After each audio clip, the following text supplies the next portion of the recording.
Hello. Hello. It's you. You're here. It's me. I'm here.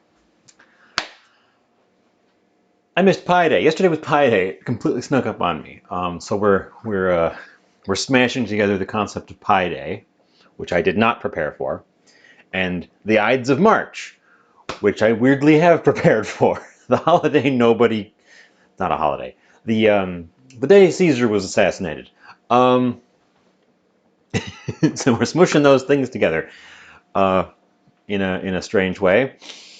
I'm making pizza. But I'm making ancient pizza.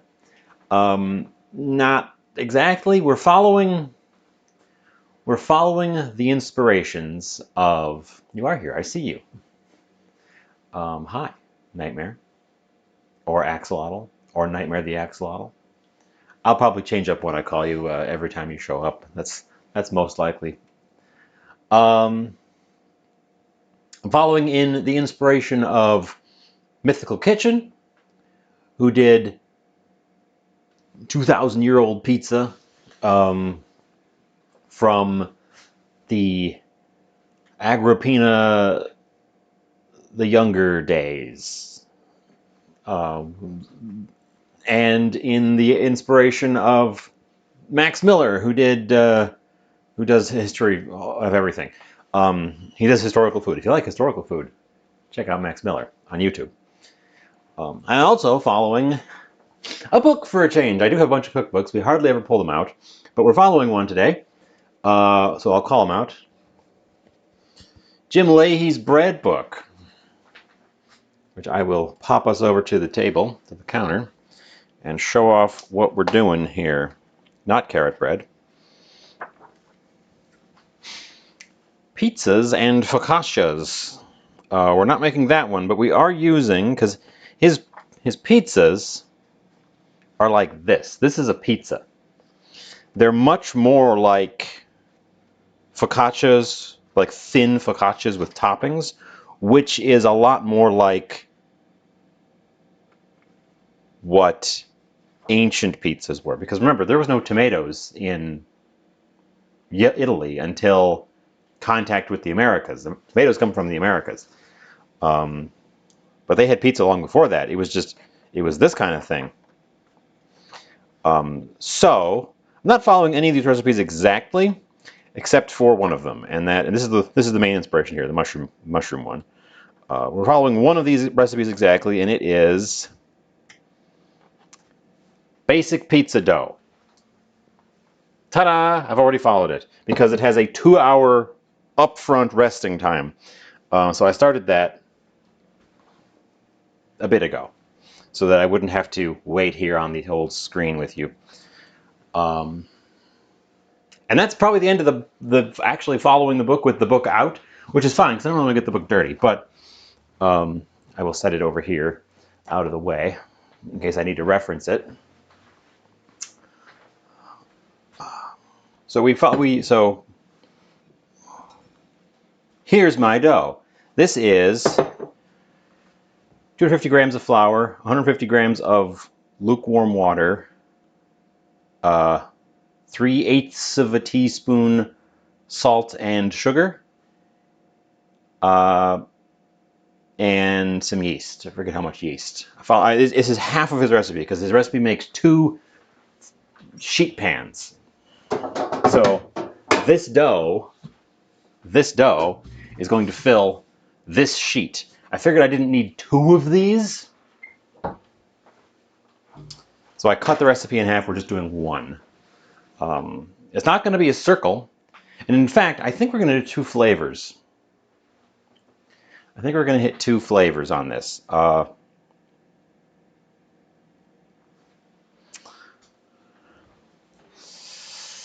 Because I have 2 different ideas for flavors. I had one idea for flavors, and then when I was out grabbing a last-minute ingredient, I found this, which is used by today, and it's a piece of tuna. And tuna was something they ate in. I'm not going to eat the raw dough. We're not eating the raw dough. Tuna is something they ate in ancient Rome. So I think we're going to do half tuna and asparagus, and half mushrooms, And that's going to be the combo.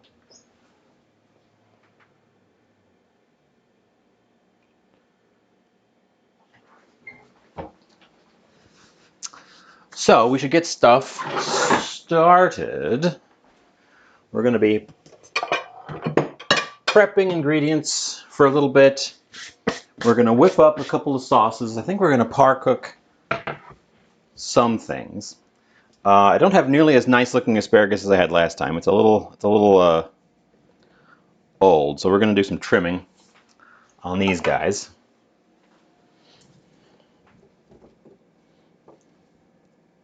I'm actually just going to go up to where it's yellow and call that. We don't need a ton anyways, so yes, these are old. I let them get old. They weren't old when I bought them, but I let them get old because I was too excited about asparagus that I bought more than I was planning to use, and then I let it go off on me. So now we have to sacrifice parts of them. Thankfully, asparaguses go weird from the bottom to the top, so you get to keep these nice tops. Let's get rid of the yellow bits. That one's looking pretty good still. Got him way down there.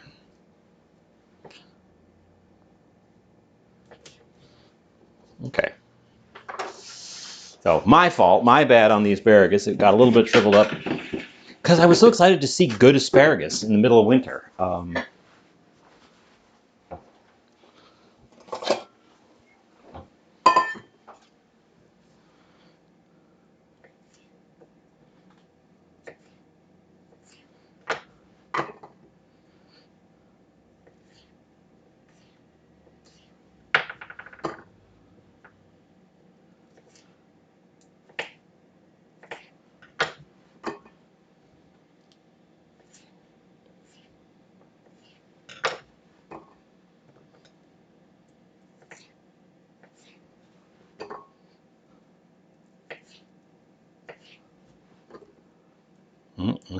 Barely anything left of that one.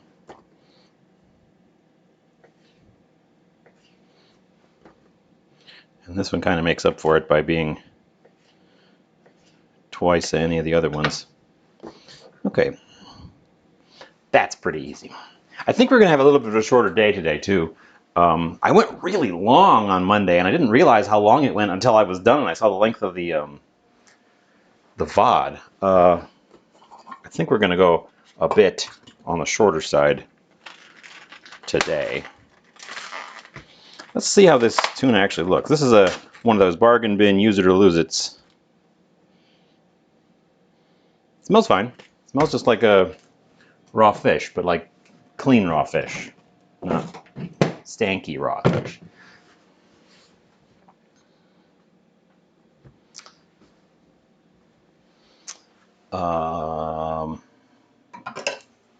Get out a knife that looks like it's too long.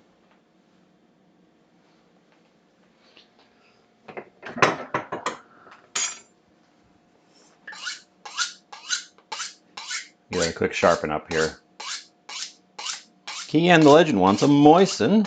I will delay that for just a moment while I keep count on this knife. You want to make sure to run it the same amount on either side.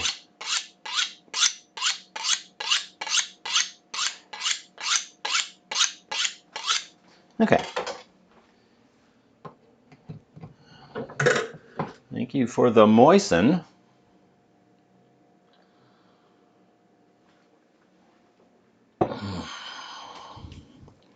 Moist.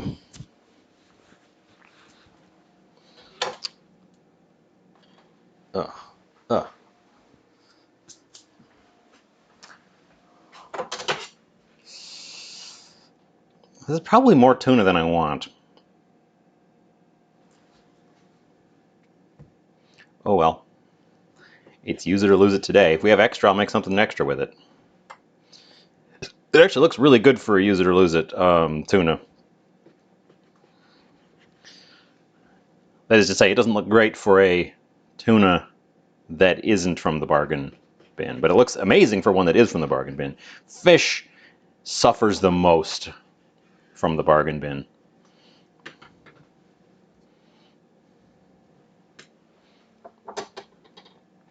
I guess I want that bit most of all.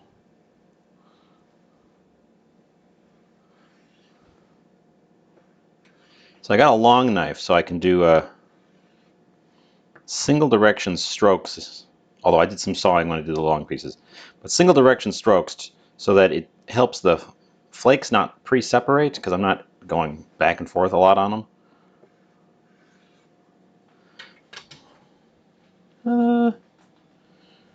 We might have a good amount. I'm not sure. Well, no, we're definitely gonna have more than I want for the pizza, for half of the pizza. If I was doing the whole, I think this would be perfect.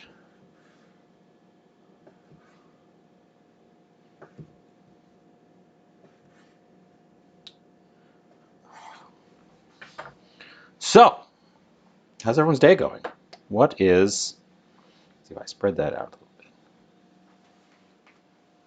We can stand a third piece here. How's everyone's day going?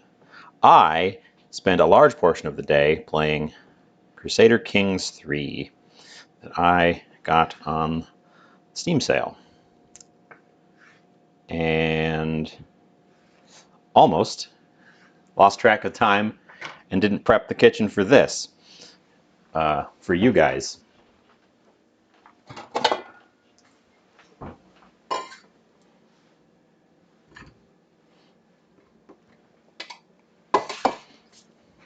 We're gonna have extra. We're gonna figure out what to do with that extra much later.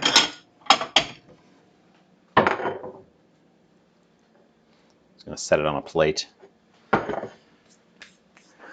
We could, a bunch of things you could do with it.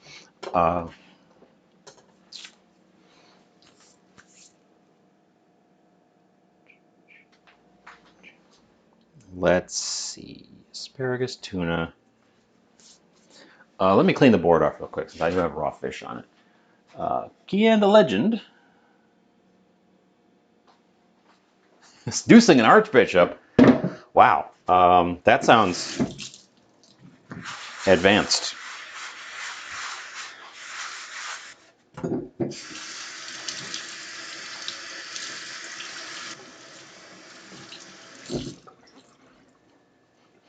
I would assume an archbishop is like celibate.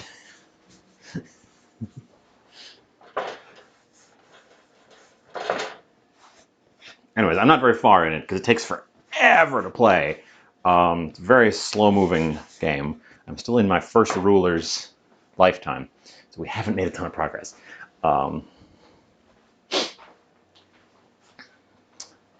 Let's see. I just started prepping toppings. Well, it sounds like you're good.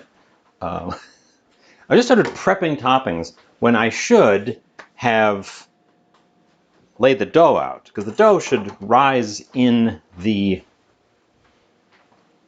pan here. So we're gonna come back. We're gonna come back to this because I'm getting distracted. I don't have a recipe for the rest of this. We only follow the recipe for the dough ball. We're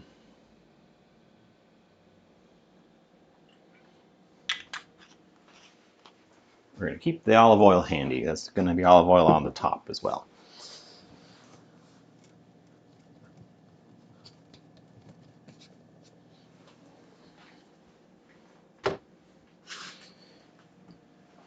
So what we're supposed to do here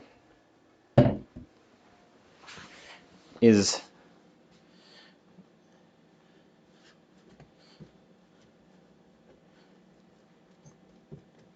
gently push this out.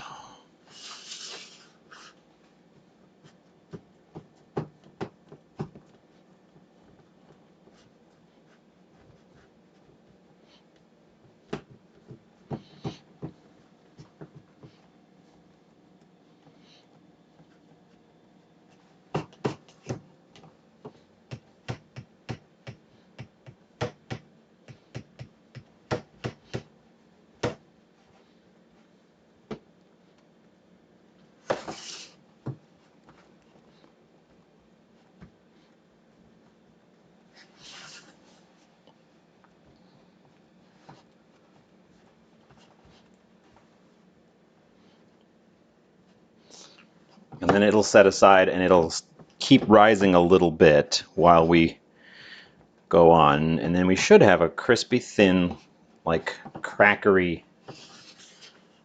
No, this dough does not have a slap factor. We're definitely not in the realm of modern pizzas with this. That's for darn sure. I gotta make sure not to. Well, I suppose we could repair it if it does tear, but I'd like to not tear it if I can.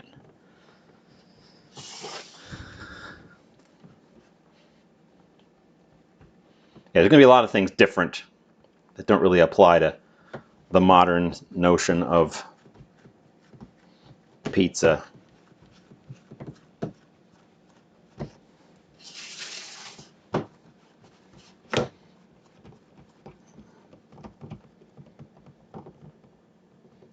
We definitely have a little tear right up there. So hopefully that squinches together. Squinch. Oh, one there too. Darn it. It's just a little bit too thin. And we don't want this raised edge actually on our pizza. So that's probably where some of the thinness is coming from, is I've got this raised edge I keep pushing out. It's already got a couple holes in it. So in that way, it's right in line with Caesar.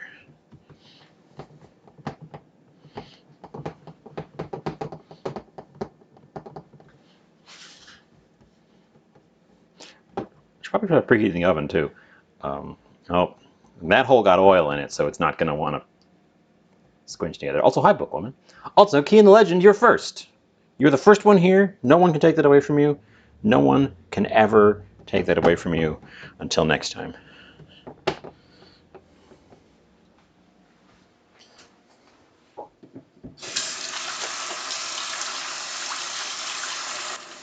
Okay, well,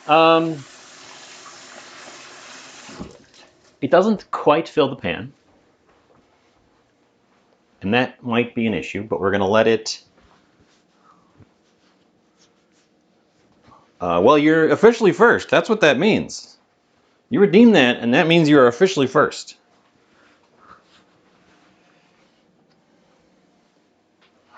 So, let's set this guy over here to rest a bit.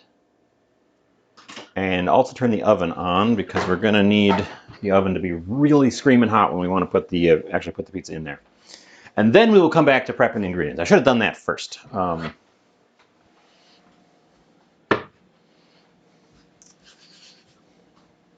should probably check the book to make sure I haven't screwed it up. Too late now to change anything, but let's check the book. We do have a book today.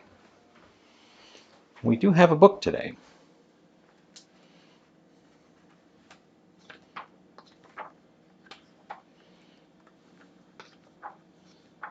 For basic pizza dough. And that's what he does.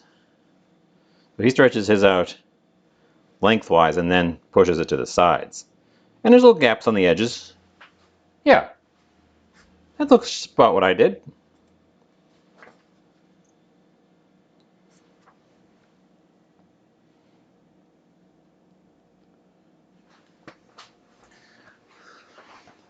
If somebody else wanted to be first, they should have redeemed first.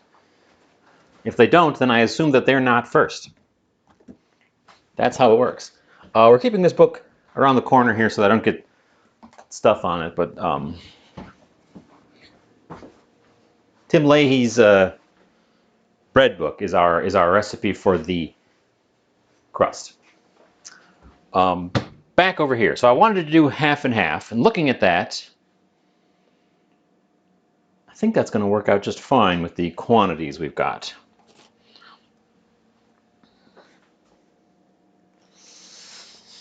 So the two ingredients we prepped were tuna and asparagus. We're going to do half tuna and asparagus. I don't know if that's a thing that the Romans ate on pizza, but I know it's a thing that the Romans ate, because I was looking up before I decided to make this pizza today, I was looking up ancient Roman food, and grilled tuna with grilled asparagus is a thing the Romans ate, because they could get both of them. They could get both of those, and then the most interesting part is going to be the sauces, because there's obviously no tomato sauce, and the Romans loved using some really gnarly stuff.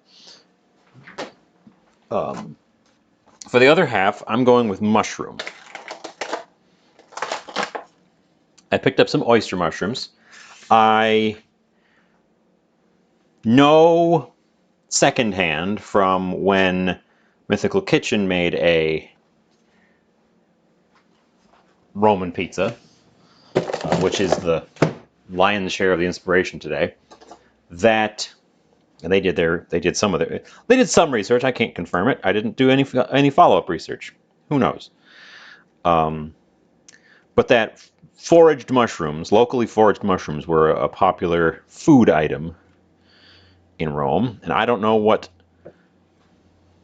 they had for forage, so I just grabbed some cooking mushrooms. These are oysters. I'm going to cut away the part where they all stick together at the bottom, because it's got little bits of substrate on it. And then I don't think I'm even going to chop these. I think I'm just going to like tear them into rough chunks.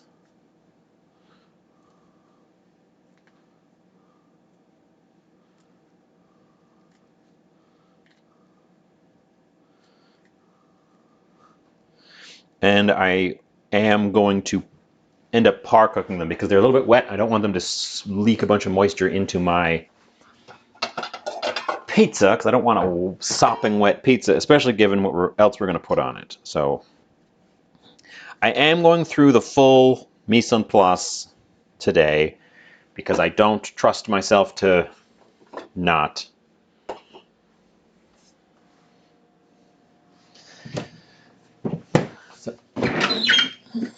Oftentimes I just kind of start winging it. Today I really don't want to start winging it. So we're prepping everything that I think I need.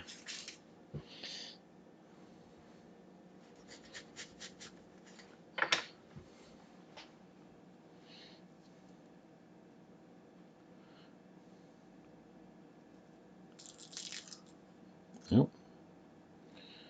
Just take that weirdly ridged layer off with the paper skin.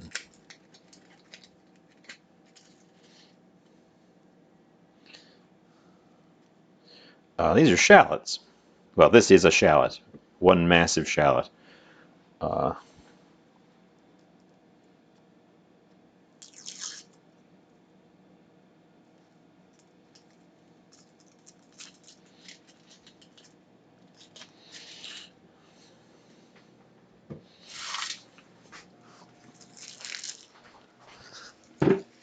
Which I'm hoping will retain at least a little bit of its color.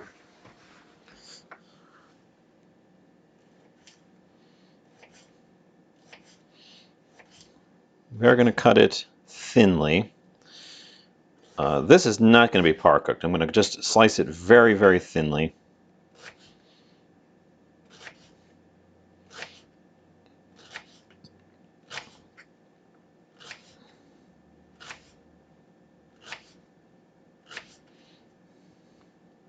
And both halves of our pizza are getting this. Both halves are getting pizza papery layer still on that one. Both halves of the pizza are getting some of the ingredients here. Like the sauce. I did not make my own garum, and I did not make my own liquamen. So this is not going to be real authentic. Also, nothing else about this is going to be real authentic. But I am at least going to stick with the flavor family, let's say, of garum and liquamen. So all my salt, other than a little bit that I put in the dough, is going to be from our garum and liquamin substitutes, fermented fish products.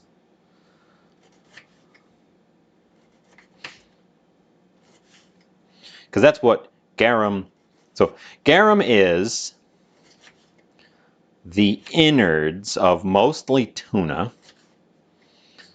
but other fish, salted and fermented in the hot Mediterranean sun, right on the docks. It smells to high hell. It is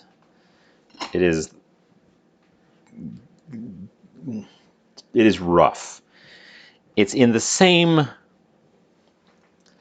genre as fish sauce, which is fermented in a similar way.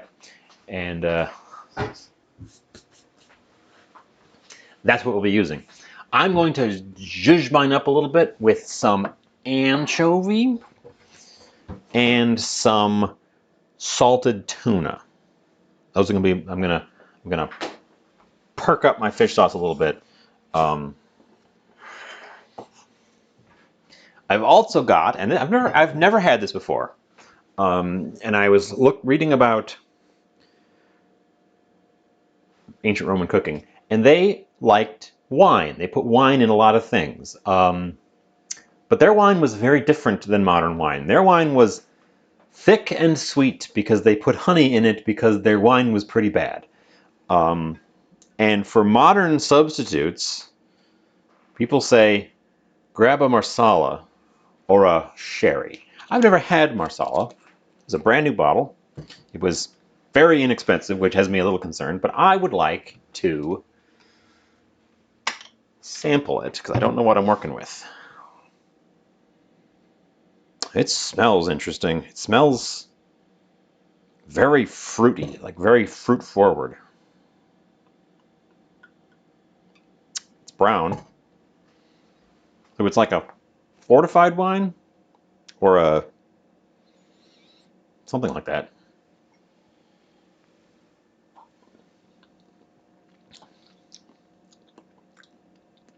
Oh, it's really tasty actually. It's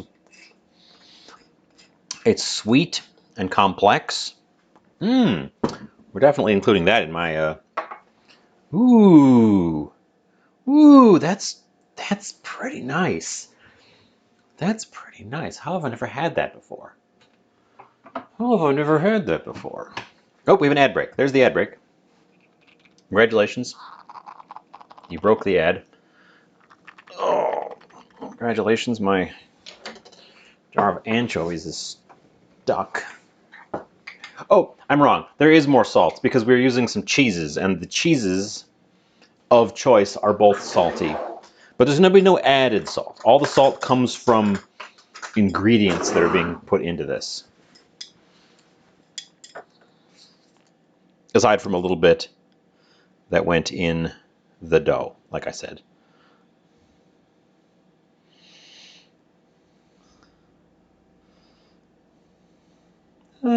Plot 3.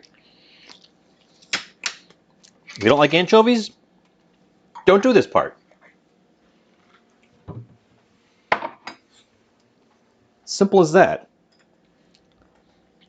I like anchovies. I like anchovies to the point where sometimes I eat them on crackers.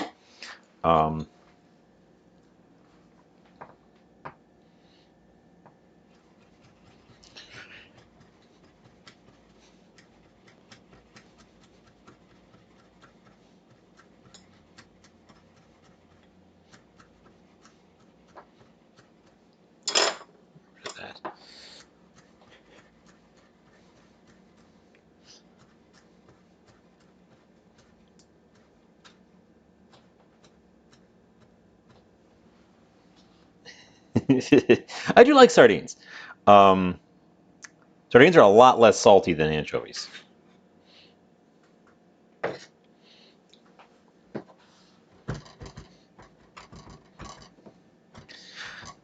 Anchovies can be a little bit too salty. You'll have like maybe 2 on crackers and then you're done. They're nice with like a little dollop of creme fraiche or sour cream or one of those like, or even yogurt. Those sort of tangy dairy things.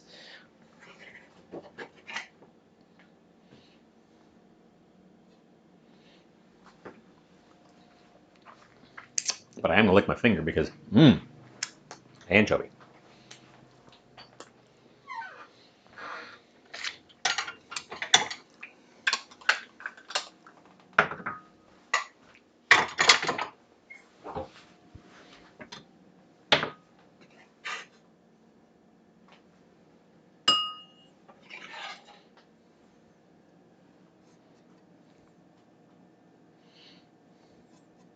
Because saltiness is, eat what? The anchovies? I'll eat an anchovy. I just told you I like eating anchovies. I'm not eating the raw dough.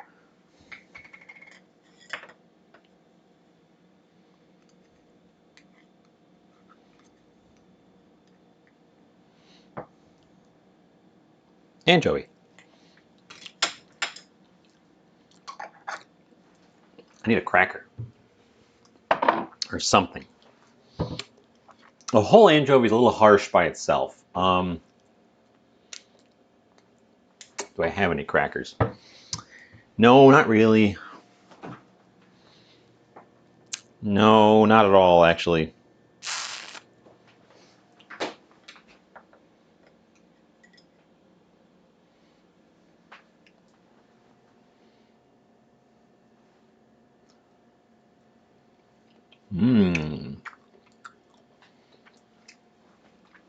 Okay, that's the last thing you're going to ask me to eat today, other than the thing I want to eat today, which is the finished product. A little salty.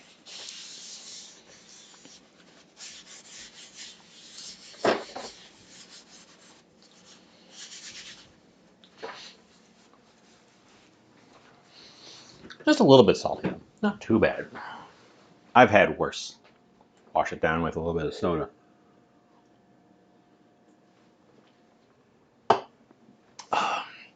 Which is not there for hydration. Soda doesn't hydrate you properly. It's a treat. It's a treat, not a drink. Okay, we're concocting a sauce. I need my fish sauce.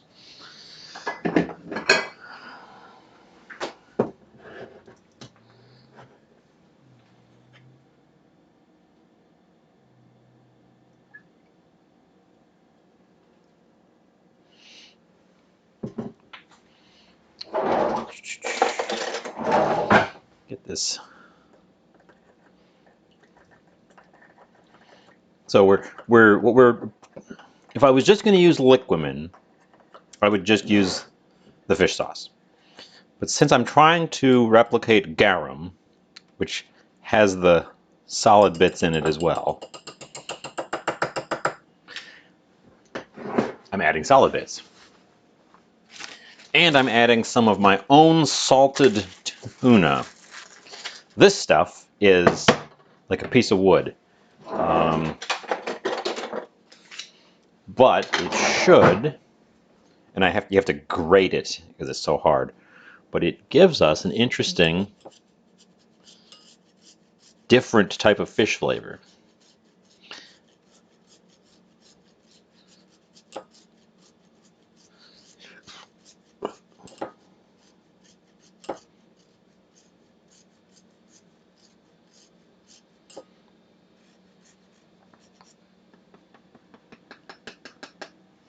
And I use it very, very slowly, and I'm probably never going to make it again because it took a long time to make, and I don't use very much of it. It was a test to see if it was worth it, and I determined that it was not worth it.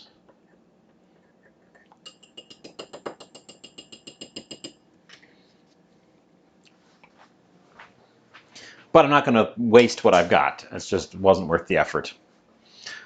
I'm gonna lubricate that with a little bit of olive oil and a bit of our marsala.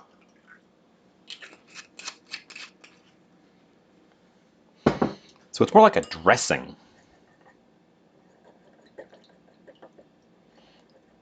than a sauce. I'm actually going to give it a little shot of vinegar as well. Some red wine vinegar.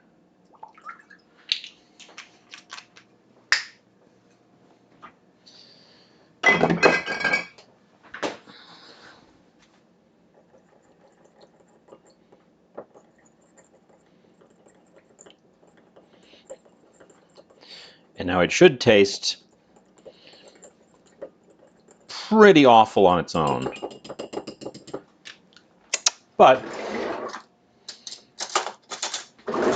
we gotta try it. Get down in and make sure I get a little bit of everything.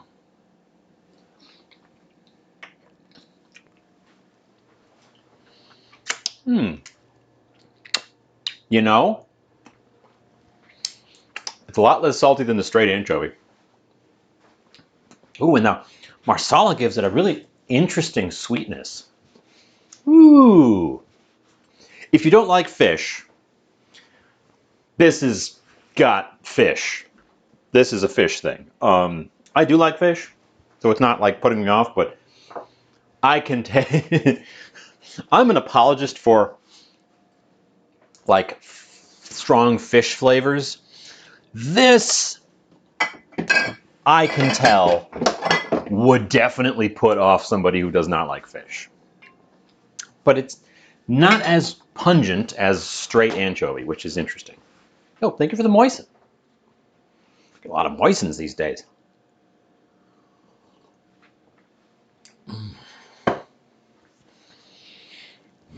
Moist. Probably because I have nothing else to redeem. If you ever have ideas for things to redeem in the old points redeem, drop them in the suggestion box, which is in my Discord, which I will now make sure I'm in the right Discord and link.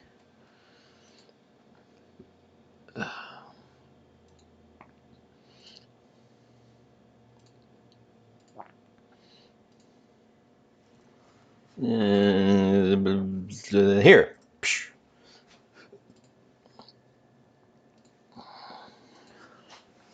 I have a suggestion box because I'm bad at coming up with ideas.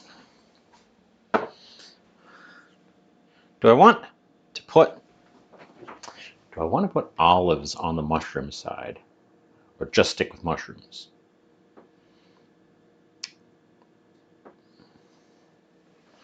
Ooh, interesting ideas. I've got a bunch of ideas.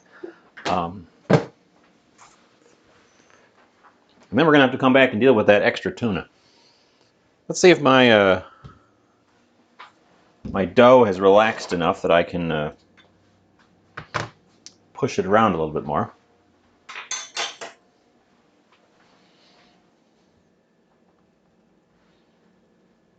Yes, it has.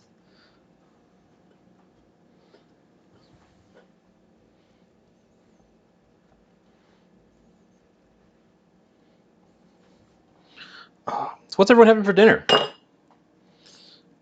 What are you doing to celebrate either Pi, or did you do to celebrate either Pi Day or the Ides of March?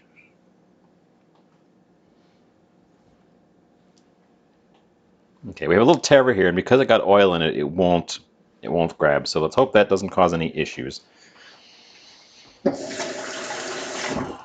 I got it pushed out a little bit more into the corners. I think that's probably the limit.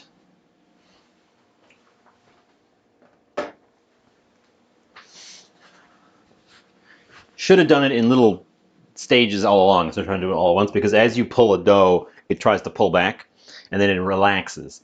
And we should have just done that from the start. I need the grater. And we're using, for a change, so the box grater. It's got this side that I use all the time. It's got this side that I use sometimes. It's got this side that I never use because I'm afraid of it. And it's got this side that I never use. Guess which side we're using?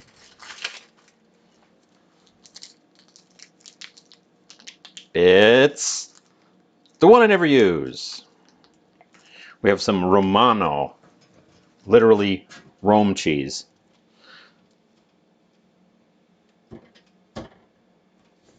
Which I just want sort of chunky shaves of.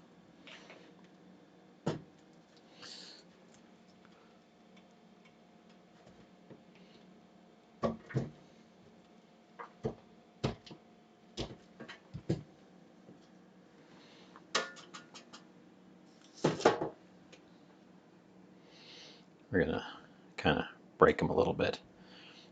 I don't want even, like, the whole thing we're doing here is gonna be very, like, chunky, erratic toppings. We're not doing a nice even top. The brisket brine, at least it looks fine. I had to put, you'll remember I used a water bath to squeeze the air out of our, I'll show you that while the pizza's in the oven actually. I had to use the water bath to squeeze the air out. Well, it kept, that bag is not perfectly airtight, and it was relaxing and letting some air into it. So I had to actually fill that thing with water and leave it in there so that it would keep the air pushed out. And since I did that, it's working fine. I don't think it's going to be ready for tomorrow.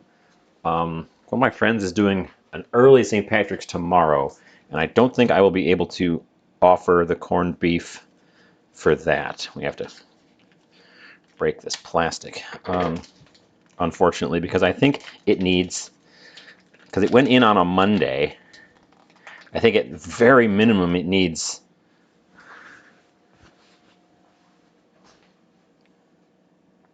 this knife. This knife doesn't need sharpening.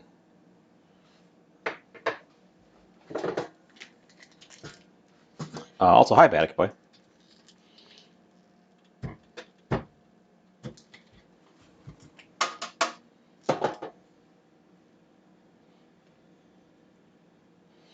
Oh, you were talking about the bologna on Monday, and I, after the fact, did some research, and the key difference I think that I found was that for some reason the Washington Post, because we were using a Washington Post recipe, the Washington Post had yeast in the dough, and that seems to be like an extreme rarity among the actual recipes for it.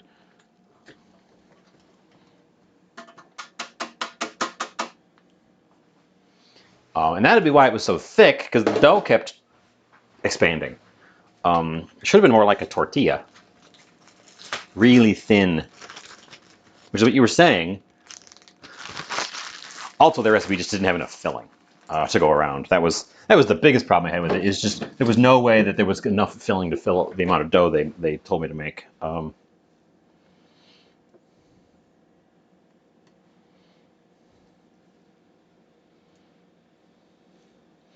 Right, and I think it would have been if that dough hadn't been yeasted, because the dough just kept getting thicker. And when you bake a yeasted dough, it also poofs up. That's why they were so fat at the end. They still tasted great. But yeah, that was the thing. Because I couldn't find any Afghan recipes with chicken. And I think that's where I fouled up. Because when I went looking for recipes with other fillings, they were all unyeasted dough. So we'll come back to that because I really liked it and I want to do it right. It was really, really tasty. We're not doing that today because we have a theme today.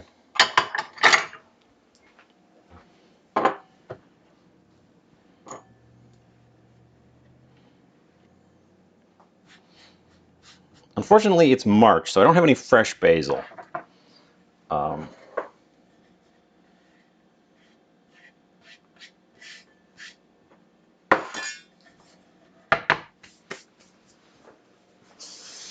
What do I have? I have dry thyme. I have dry basil from last fall. And I have dried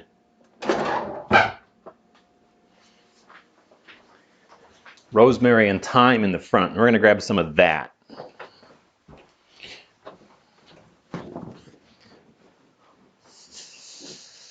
By dried, I mean my rosemary and thyme plants died and went crispy on the shelf up here. So they're dry just in the pots.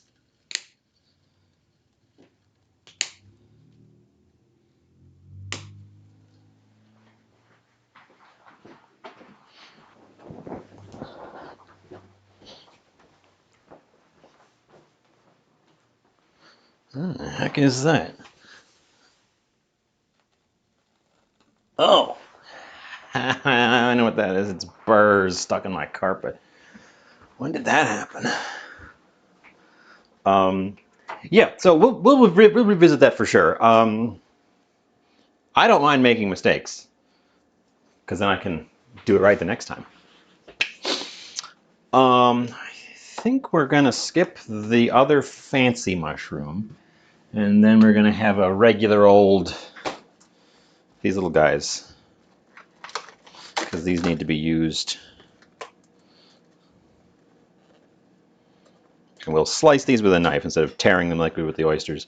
And then I want to par cook the mushrooms.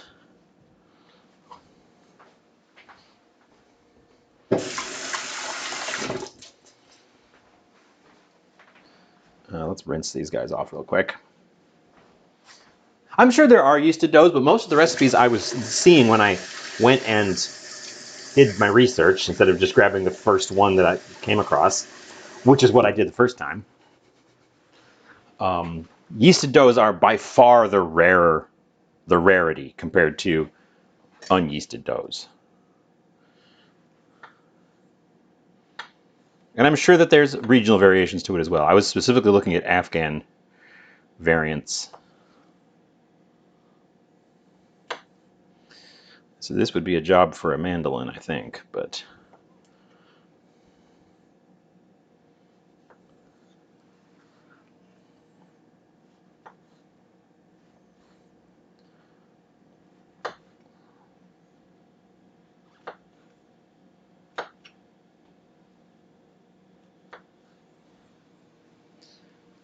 This knife does not need sharpening.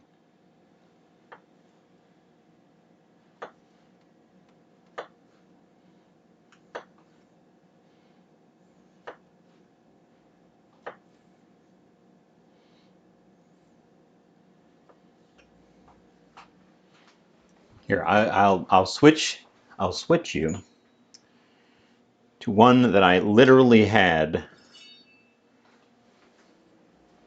professionally sharpened just last week.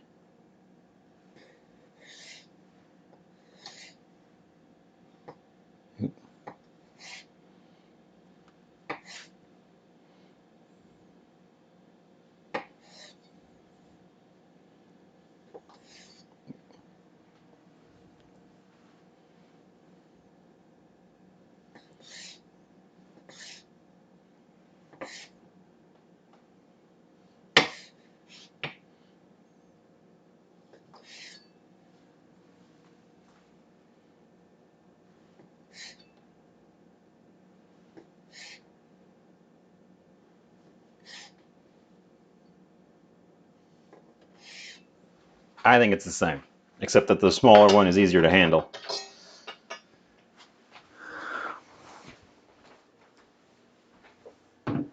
Okay, we are going to par cook the mushrooms, as I've said a couple times, because they are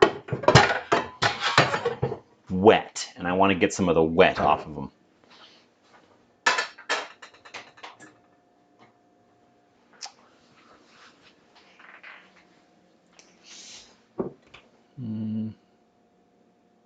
Do we even need oil? I don't even know if we even need or want olive oil on that. When we're for par cooking the mushrooms, I think we just want to make them hot so that they steam off a bunch of their moisture. Because we don't want to cook them. We just want to make them less wet. So I think I'm going to do them in a dry pan. which we're going to preheat so that when they go in there, they start right away. Oh, we're going to add a little bit of feta. We're having 2 cheeses on this. We're going to add some feta.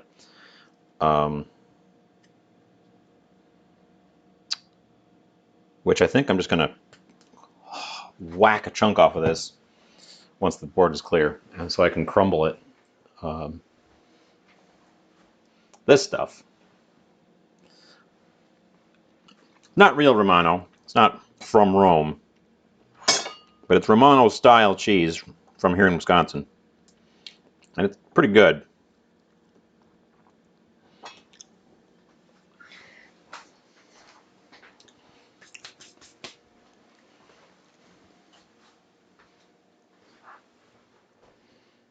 The oven is hot as well, so that's fun.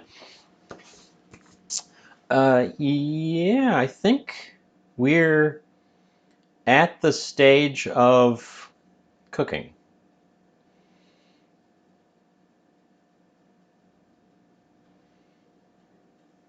Yeah.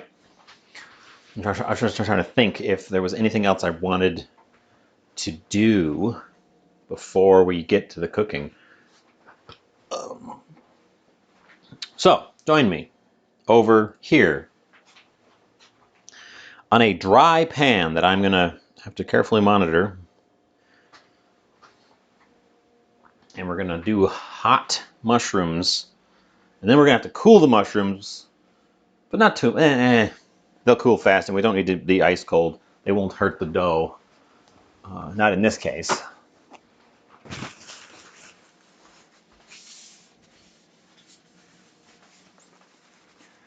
And then while that's baking, because it's going to bake for a bit, we've got some extra tuna to use up. We could make a side salad. I've got some greens.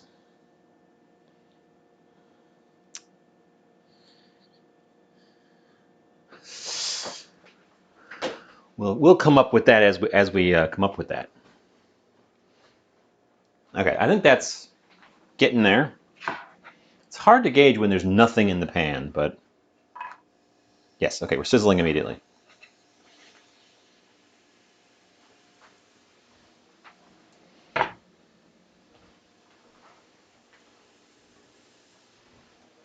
Okay.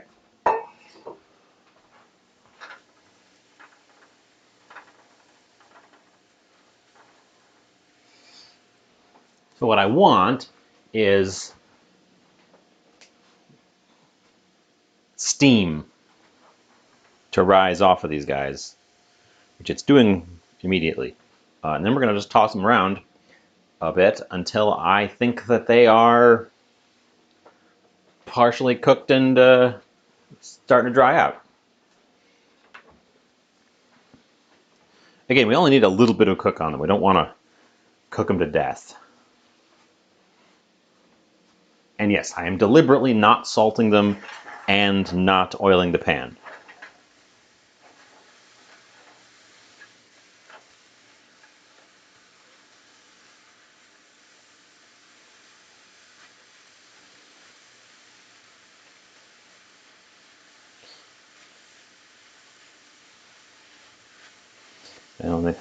This is one of my less non-stick pans at this point because it's old. Probably should have used the brand new one if I'm doing it without oil, but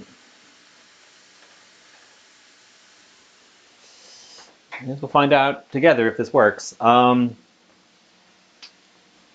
see, knife, knife, knife, and knife all come over to the sink. I used 5 knives for all that. And the grater.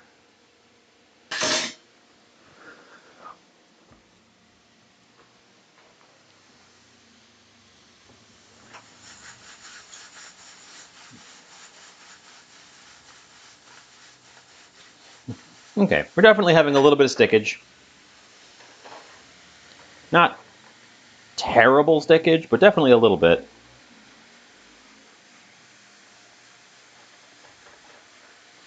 So I do have to keep them moving and keep an eye on it. We're getting moisture in the pan, which will help lubricate the sticking, and also is what I want. So,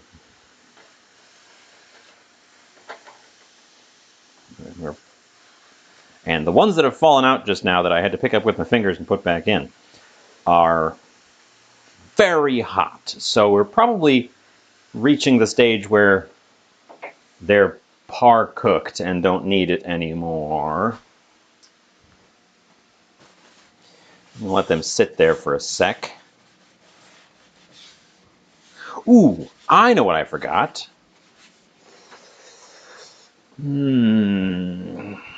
can still do it. I was going to put some thinly sliced garlic on as well.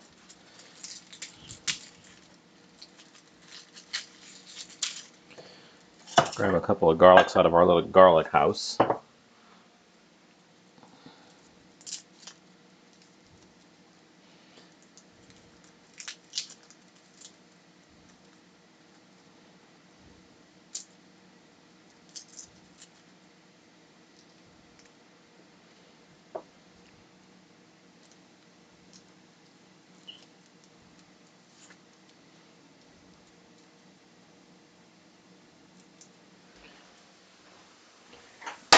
How you guys doing? Okay, they're sticking. They're done. They're not done, but they're... I don't want them to go anymore, so they're done.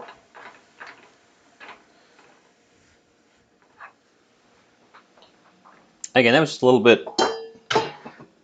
a little bit to get some of the wet off of them before they go in.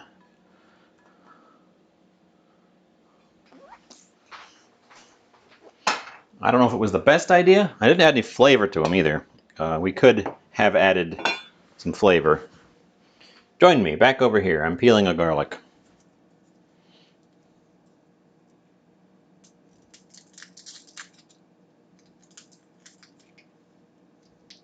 My garlics have started to... They know spring is near, and they are giving me a little sprout. So we're going to use them up.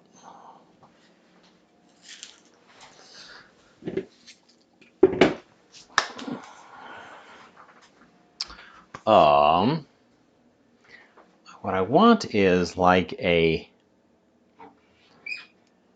shaver to really shave them thin. But I guess we're going to go with a knife.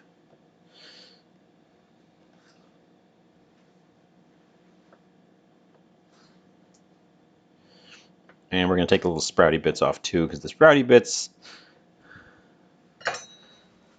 are perfectly edible, but they have a different flavor than the garlicky bit.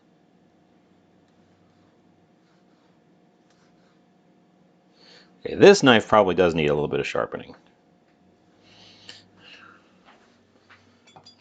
Which was the other one that I had him do? It was this one.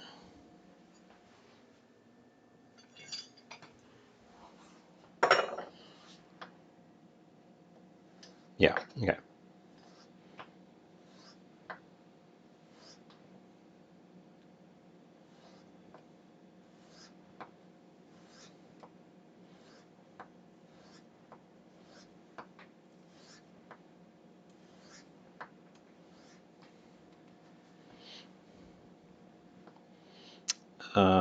I don't have the patience for doing it all the way to the end, so...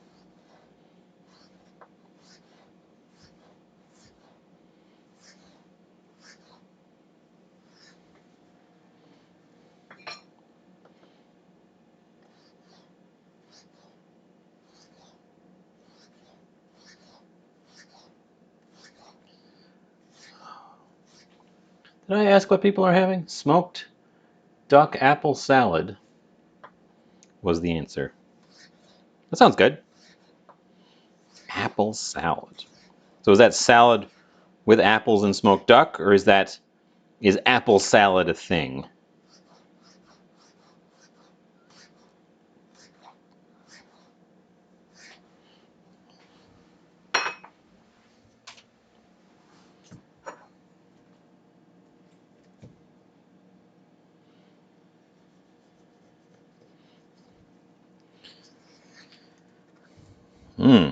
Speaking of wet, this is a wet feta. Weird. Weirdly juicy feta.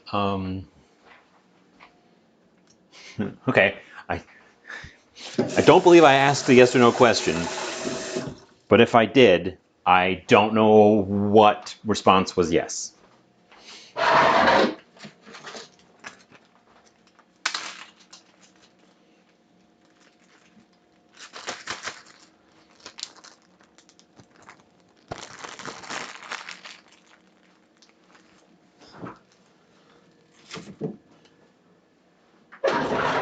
Okay.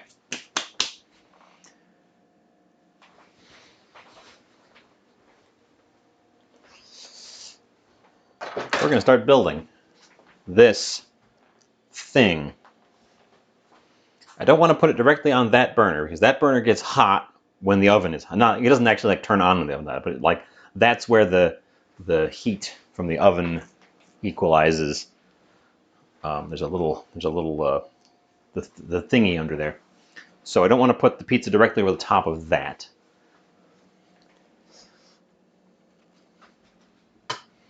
And we're going to do a half and halfy thing, so I'm just kind of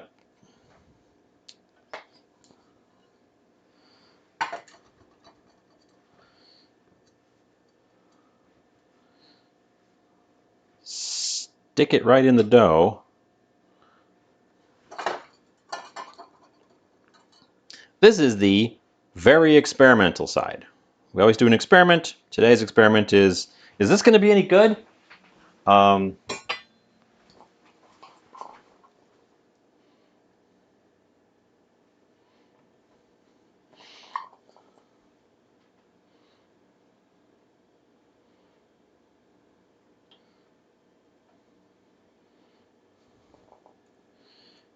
We're going to find out together. Apparently, according to my reading, so take it with a grain of salt because I'm no historian, the ancient Roman elite, the fancy people,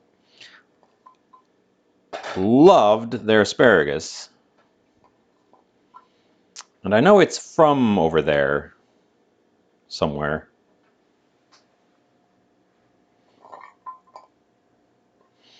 Yeah, there's going to be some overlap. And we got actually a little bit more asparagus than I want. That is tuna. The meat on that side is tuna. Because I came across a recipe, not for pizza, but when I was doing my research, because I wasn't planning on doing pizza today. I was planning on doing Roman something for the Ides of March. So I've been doing research on ancient Roman food.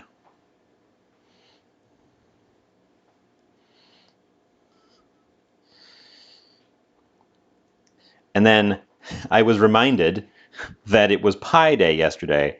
I was like, ah, shoot, I gotta make a pie. What kind of pies do they eat in Rome? Well, they eat pizza pies. So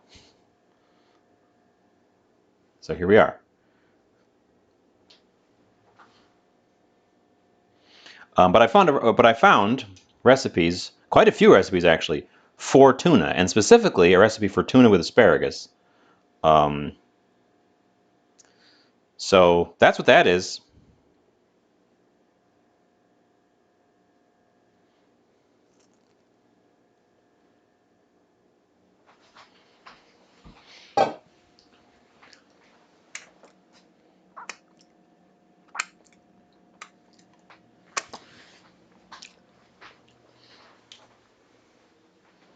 I mean, for peasantry, sure, but don't limit yourself.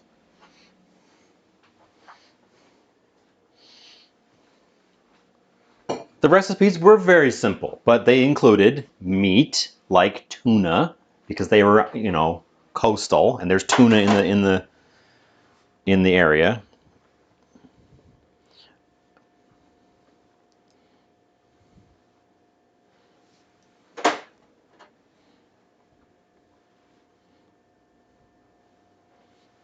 I found many multiple examples of tuna being used. Because you're right, they use garum on everything. But what are they making the garum out of? They're making it out of tuna guts. Well, fish guts. Um, and what do they do with the rest of the fish? They eat the meat part. Anchovies. There's anchovies because I didn't have my own garum. So I made a substitute here. This is a combination of anchovies, salted tuna, fish sauce, and a little bit of olive oil and Marsala wine.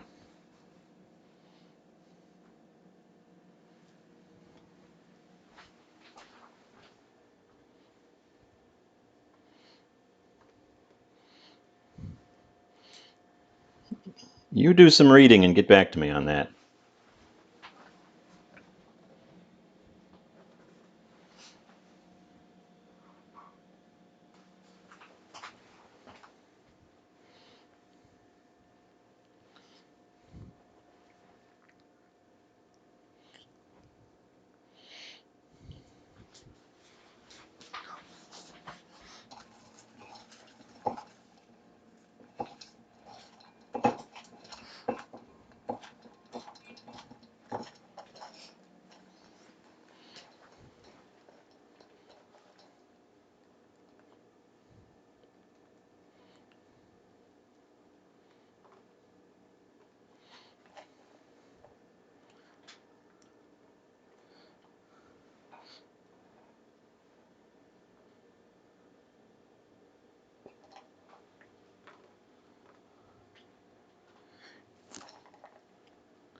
As for this, I'm positive this is not an authentic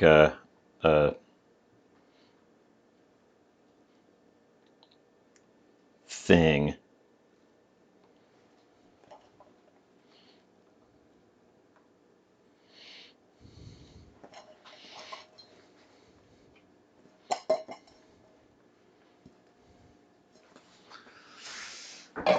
I'm just kind of making it up based on flavors.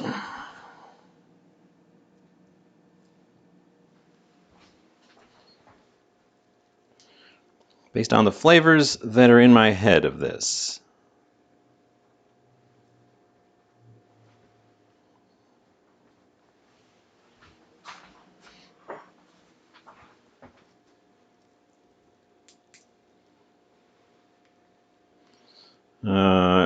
I cut too much feta. That's all the feta I want. I don't want the rest of it on here.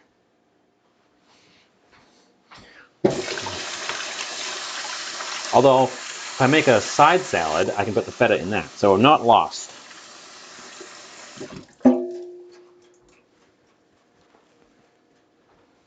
Towel.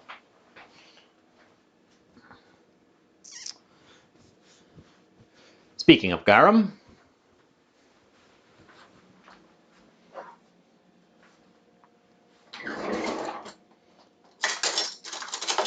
I wish I had a squeeze bottle for this.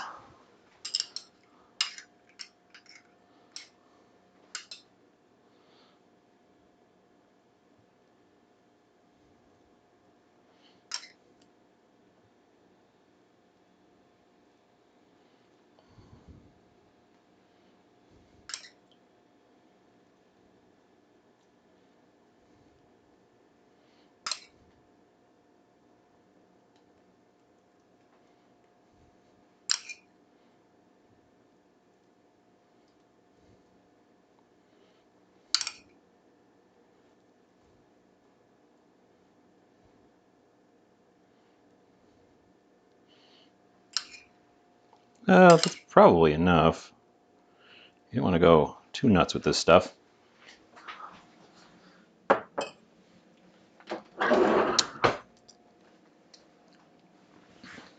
I was reading.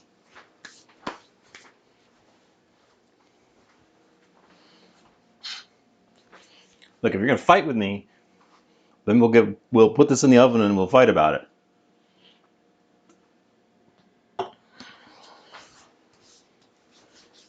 The Romans definitely had ships. that could go out to sea.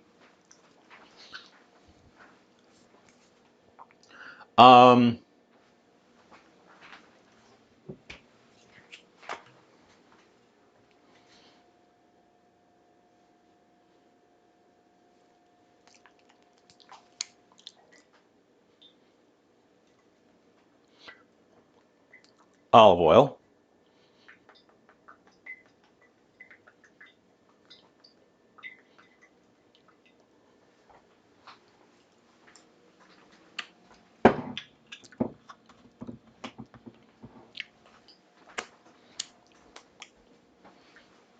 Oh, I was going to put those herbs on it. Where did I put the masala? I'm going to give it a little sprinkle of masala as well, just a thumb over.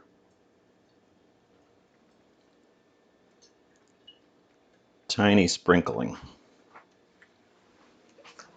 To freshen it up, just a scooch. And I did grab some herbs and then forgot about them because I put them over here. So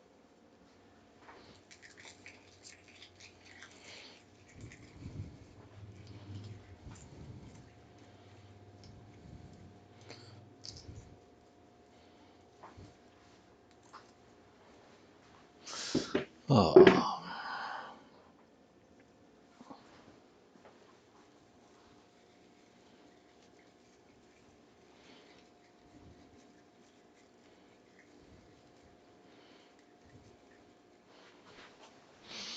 That's rosemary and thyme and a little bit of dried basil. Saizan, hi. Oops, Saizan wants some oyster as well.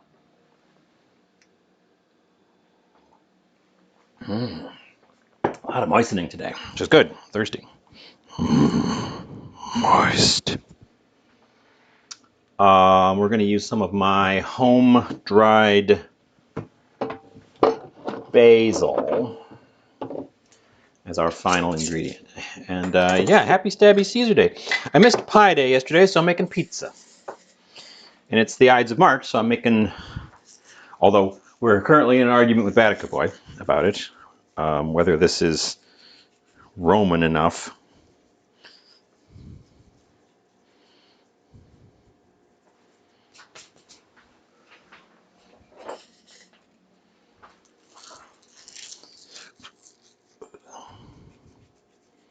And I know, basil should be put on fresh at the end. I don't have any fresh basil, it's March.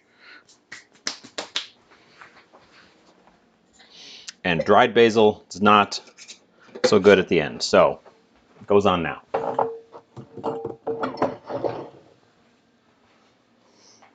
At least I'm using the home dried basil. So yeah, this thing is loaded to heck. Let me grab my Jim Leahy's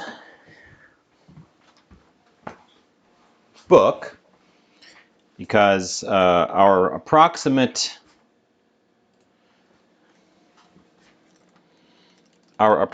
guide here is his pizza, and his pizzas are loaded up similarly. So I'm hoping that that works out. He wants to bake it at 500 degrees, which we are at, for, 25 to 30 minutes. I par cooked those. 25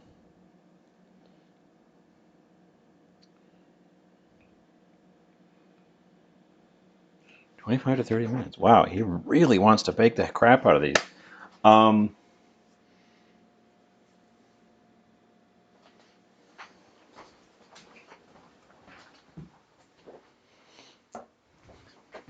So I guess we're going to put it in for 25 minutes and keep an eye on it.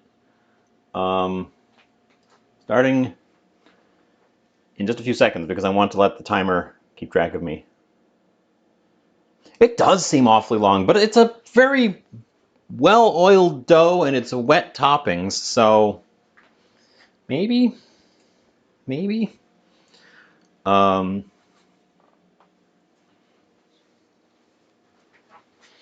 Bookwoman is our resident librarian.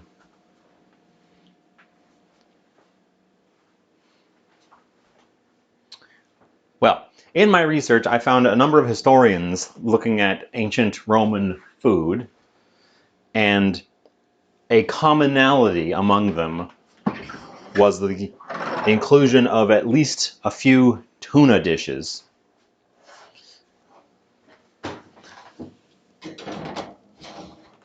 Oh,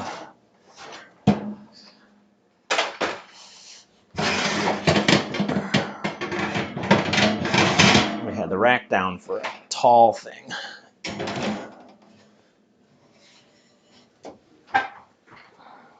So the tuna is an experiment, and honestly, who knows if that's going to work at all in the oven like that.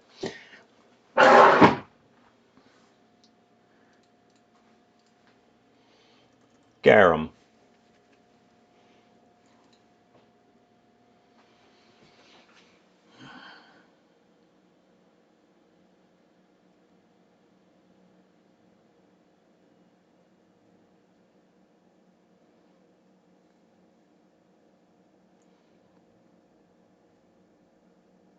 Pliny the Elder, made from fish intestines with salt. Now, if you're pulling the intestines out of anchovies, that seems like a lot of work.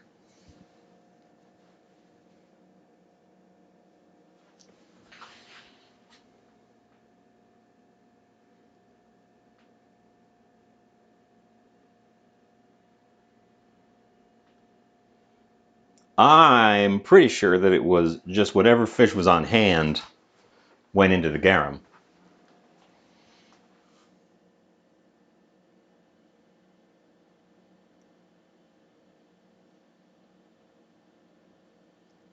See, now you're making an argument like some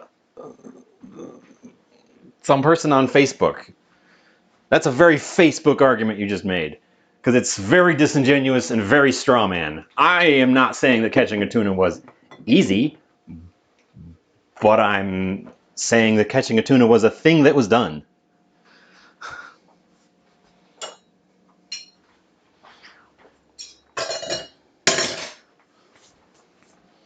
People hunted whales in canoes. You think they're not gonna hunt a tuna?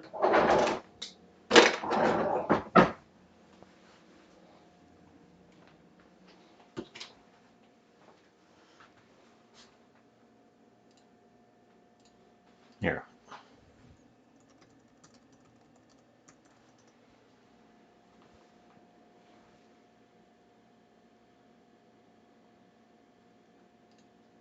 Plus, the recipes we have in the modern day mostly come from the aristocracy,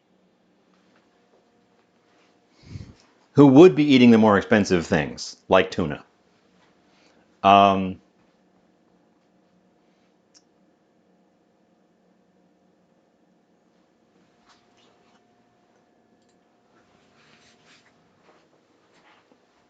Anyways, that's in the oven. We're going to peek at it frequently because I don't trust that it's not going to burn at that temperature for that amount of time. But I am going to make us a side dish. We've got these guys. We've got these guys that need to be used today. Let's get that same pan hot and oil the fish this time. No, we'll oil the pan. It's just easier.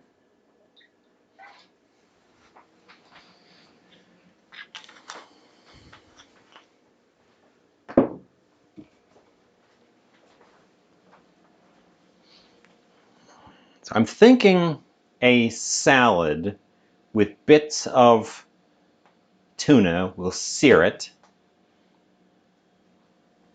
This was surprisingly nice tuna for being a bargain bin, so I'm probably not gonna cook it, like blast the heck out of it like I would normally. Normally, when you get fish out of the bargain bin, it's a good idea to cook it through.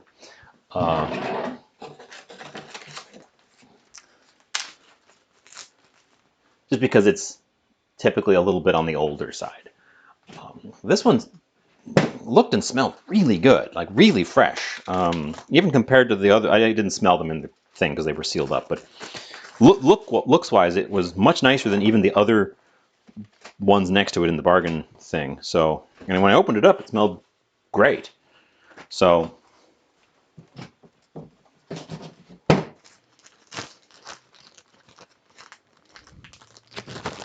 anyways, as I said at the beginning, a lot of my information today comes from tasting history with Max Miller, who made his own garum twice. And specifically for pizza, Mythical Kitchen, who occasionally does a historical food segment, and they did a pizza for Agrippina the Elder, Greater, Younger, one of the Agrippinas.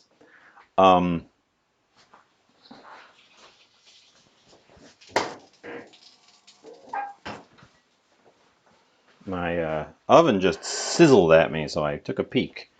Don't know what that is all about.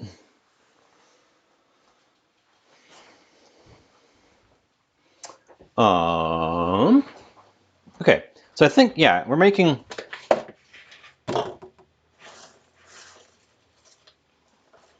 just making a salad.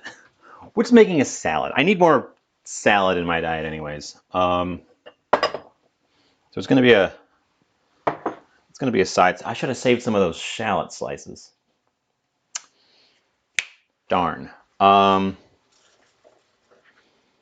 well.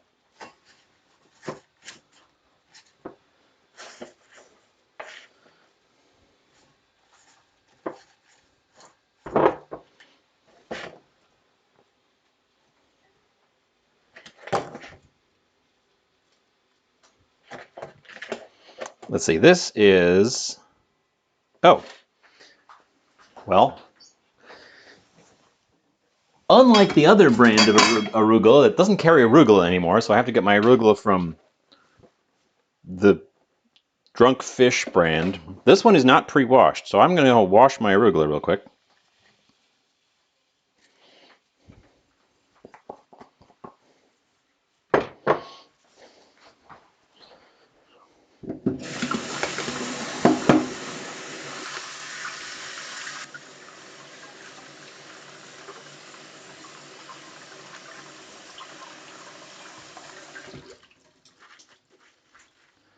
And then I'm going to try to get the water out of it without crushing it. I don't have a salad spinner. I just have my hands.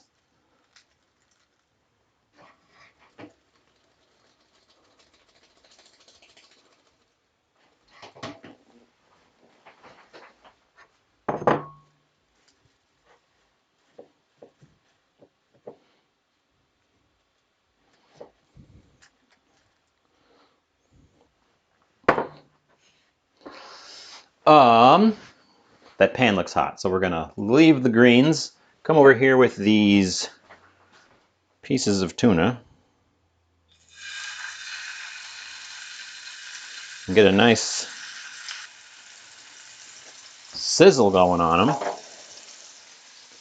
They shan't take long, and they might actually separate a bit while I'm doing this because they were a little bit pulling apart a teeny bit already. Oop. And they're gonna, of course, this is the pan where the nonstick is wearing out, so they're gonna stick.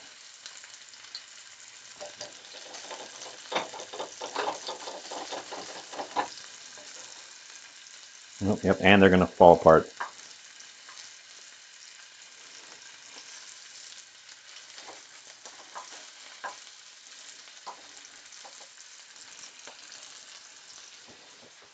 So they shan't take very long. We won't mind a little bit of a pink speck in the middle. The skinnier one is already done all the way around and trying to fall apart. Oh, a little bit on the end there.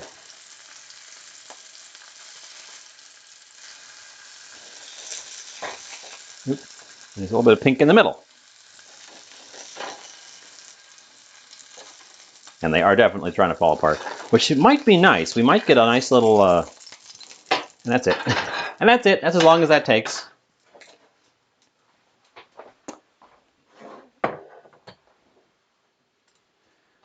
Back over here.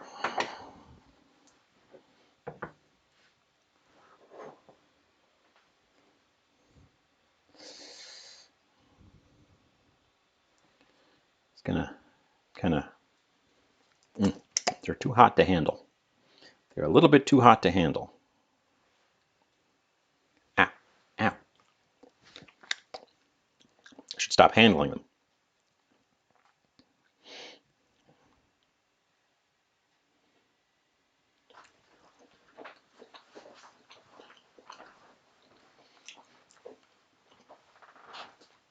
Pretty good.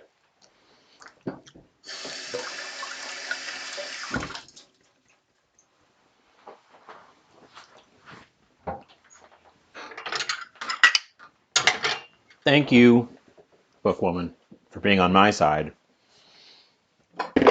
I did my research. I don't have any balsamic, so we're going with red wine.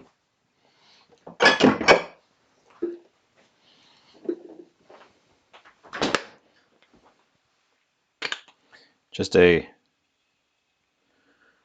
tiny dab of beer and brat mustard, because that's what I've got available right now.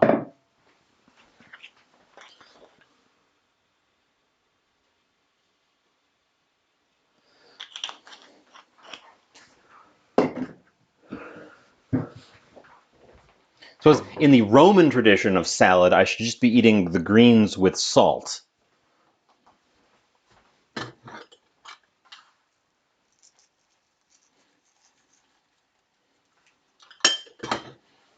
We're not doing that, but that would be the, like, if I was sticking to my my guns here.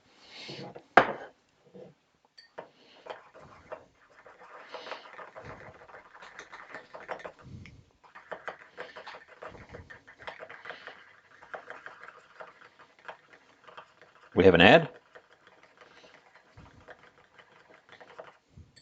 I'm not going to dress the salad immediately. We're going to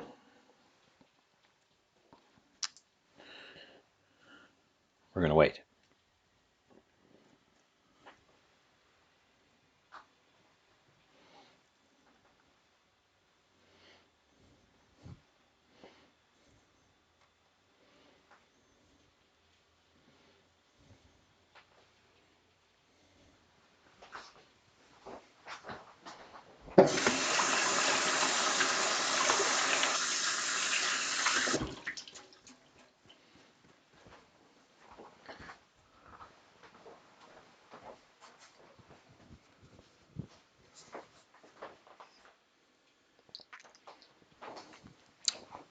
Okay. The seared tuna is pretty good. I like that it's still got a little pink in the middle, but it's got like a really gentle flavor. What I've done in the past is marinated and then seared it, and it always ends up a little bit too salty. With just the olive oil and the tuna, it's actually really nice.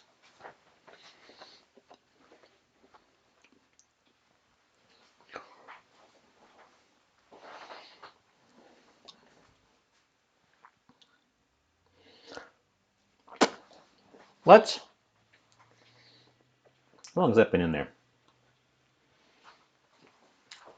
15 minutes. Taking a peek.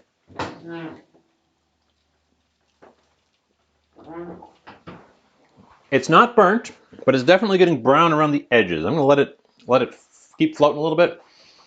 Actually, I'm going to spin it around, because I don't trust my oven to be even.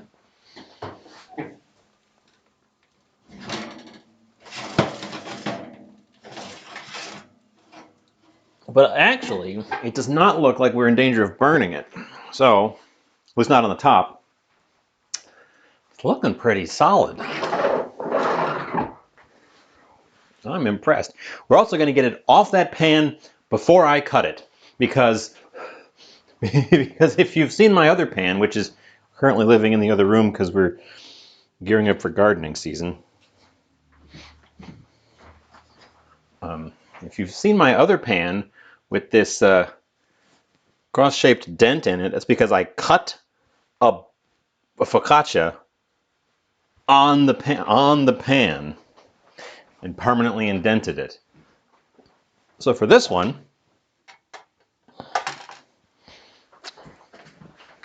we're going to get it off of there and not permanently dent my nicer pan. There's some very basic feta, which is probably what they were eating. That's something else I came across in my research. They were eating a lot of the things that we eat, that we associate with Italy, traditional Italy. But many of those things have been refined quite a lot in the thousands of years, the thousands of intervening years.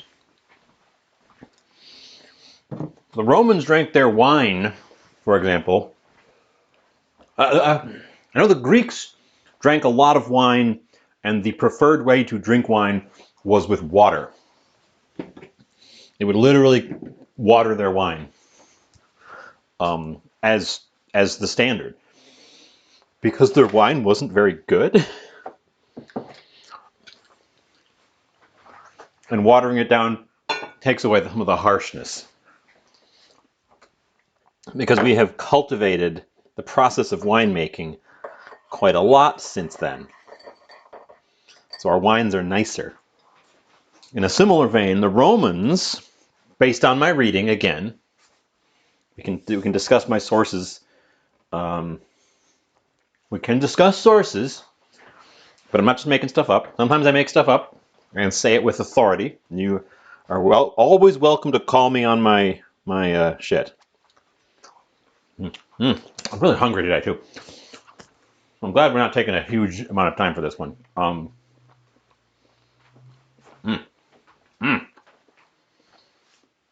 The Romans drank their wine sweetened with honey for a similar reason. A lot of the wine that was being produced wasn't very good. It was very harsh.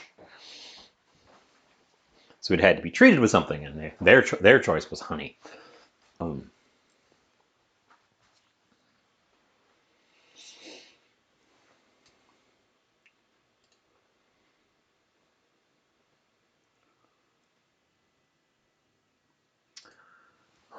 just kind of. I'll bring you up to the main page because I'm just kind of biding time. We used about 15 minutes to make that salad with the seared tuna. And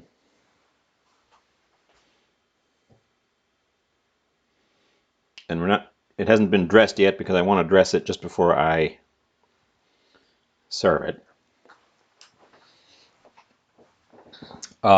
Which left us about 10 minutes to wait for the pizza, and I don't really want to get super distracted because I am a little worried because the oven is as hot as it'll go, aside from broil.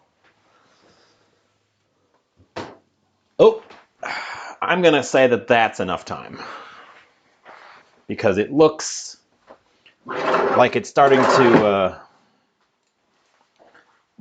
blacken on the top a little bit, and I don't want it to do too much of that. But there you go. So the bits that fell off the sides are definitely gone crispy. The crust itself looks pretty good. It's nice and brown on the edges. Anything sticking up has developed little toasty tips. The feta got nice and brown. The Romano melted. It smells interesting. It smells interesting. It doesn't smell super strong, and I think what's throwing me is that my brain expects pizza to smell like tomatoes and mozzarella, and then others, and plus other stuff. Is this big enough? Almost. And I'm getting none of that from this pizza. So how long was that in there? Just about 20 minutes is where I pulled it. Just about 20 minutes is where I pulled it. I'll admit it, I got cold feet. I didn't trust Jim Leahy.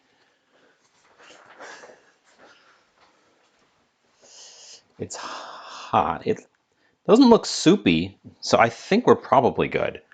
I just gotta get it off of that pan without burning myself or melting this. Because this is the only cutting board I have that's gonna be big enough to handle that thing. And it's a thin sheet of plastic. And the pan is screaming hot. I'm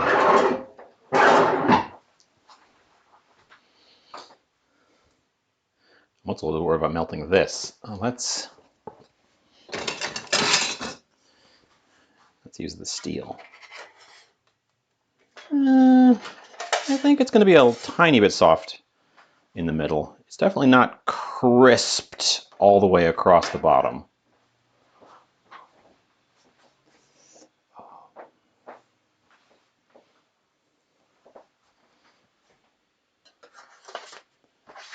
Crispier on the mushroom side.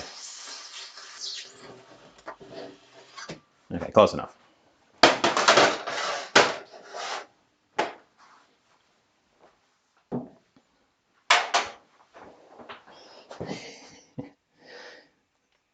Ow. Ow. Okay. There you go. That's the thing I made.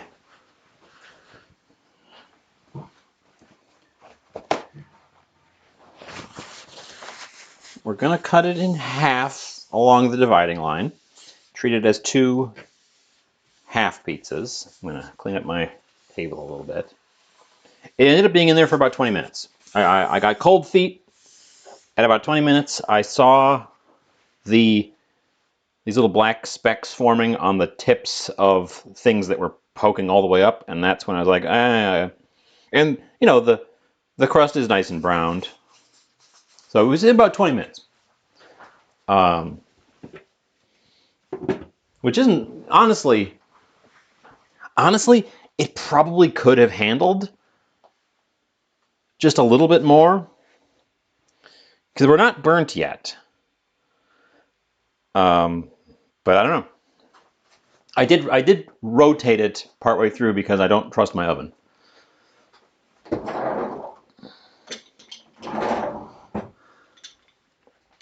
But we get to split it, right? Nice crunch on the edge. Split it right up the middle. It's definitely a little bit soft right in the center still.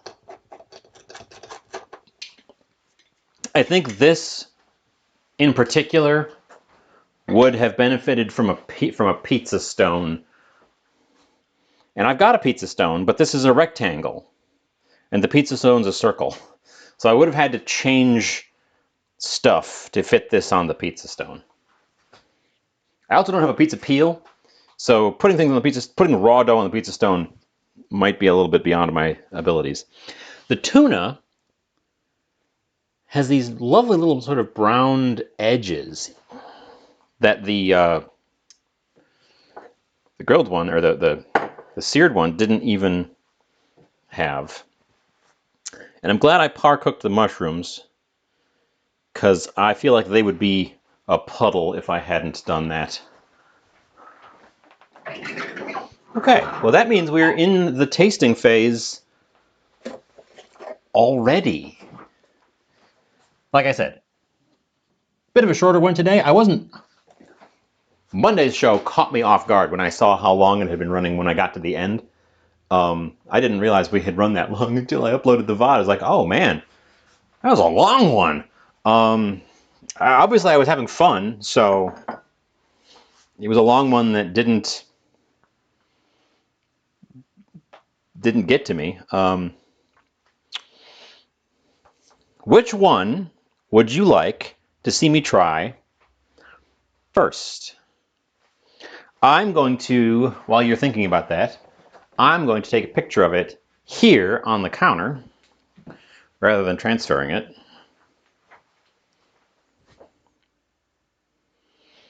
Because I feel like it's going to be hard to transfer.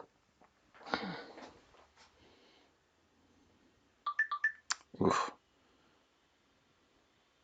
Maybe I will take it in there. The lighting is definitely not as good in here. That's the next step. Whenever we get around to next steps is improving the lighting. Eat 2 slices of each at the same time.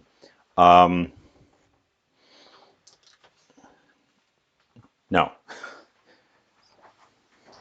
In fact, I'm going to let Nightmare specifically decide which half I get to eat first. But it has to be one half or the other. You can't say both. If you say both, you forfeit your right to choose.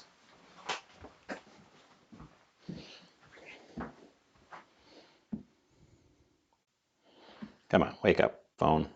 There we go. Okay.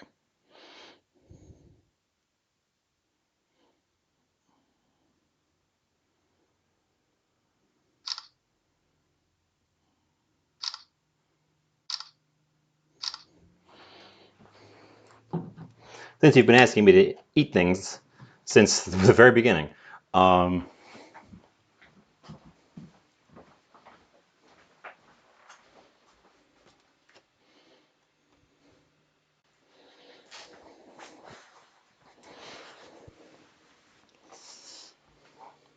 while you're thinking, I'm going to dress my salad.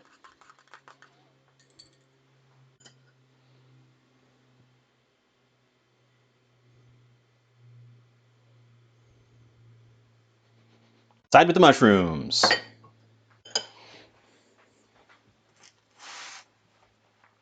Okay, means I need my cutter back.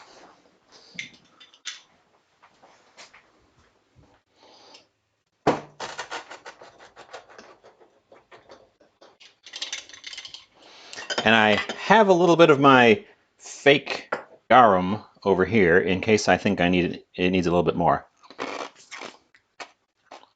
Sorry to pull you out of lurk, but you pulled yourself out of lurk. If you pull yourself out of lurk, I can't be blamed for calling you out. It's interesting, the toppings haven't really stuck to the crust. It's all very loose. Do it up here.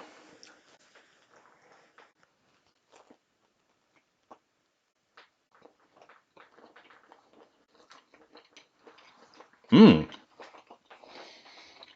Mmm. Mmm. Oh. Wow. It's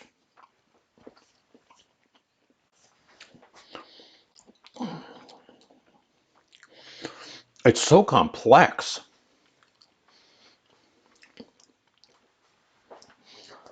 It's very cheesy, but not like mozzarella cheesy. It's that sort of strong aged cheese flavor, really. But it's not overwhelming. And then the mushroom flavor is really prominent. Thank you for the moisten.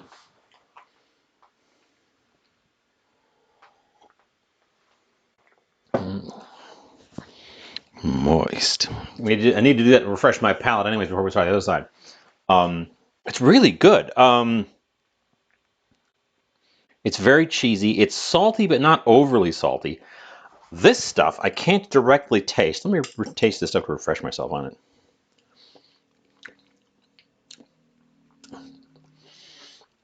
That stuff honestly is a lot better than I thought it was going to be based on what I put in it. I thought it was going to be overly strong, and I would just add a sprinkling to the thing and hope that it didn't do anything. But with the oil and the marsala in there, it actually is this nice. Oh, it's. So it's. I think the dried I should have put the dried herbs on the very bottom layer so that they could swim in all of this juice, because I got poked by a piece of rosemary. And that's my only complaint, is that I got poked by a piece of rosemary. The rosemary flavor is really nice. It's everything's there's a lot going on, but nothing is overwhelming the other things. Everything is present. It's very interesting.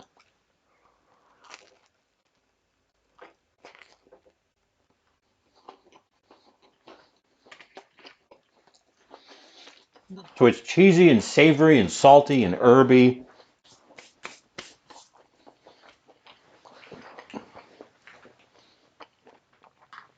And unctuous.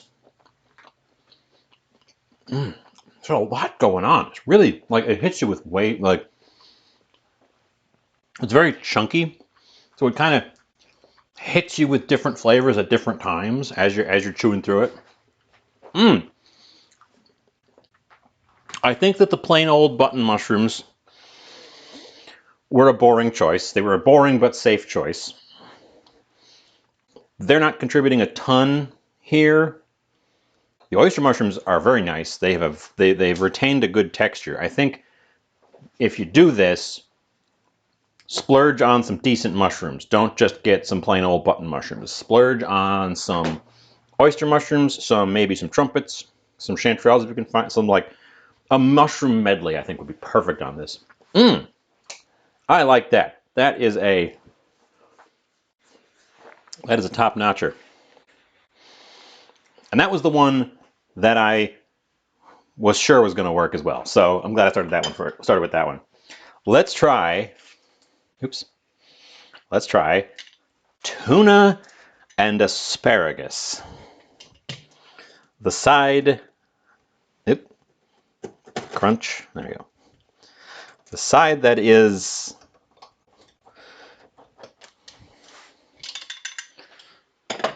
not, I'm not convinced of. Maybe it'll work. I don't know. I'm worried that the baked tuna is not going to be very good. I'm not going to move the camera this time.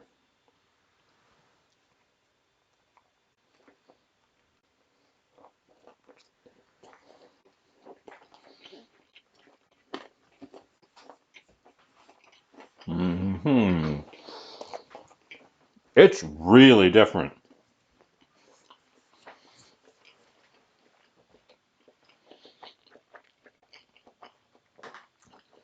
The asparagus, you can smell the asparagus before you put it in your mouth. And it means that you're tasting asparagus before you even bite down. But then when you do bite down, the asparagus isn't that very strong. It's just the only element that has any aromatic to it. The tuna is an interesting texture, and it's super mild.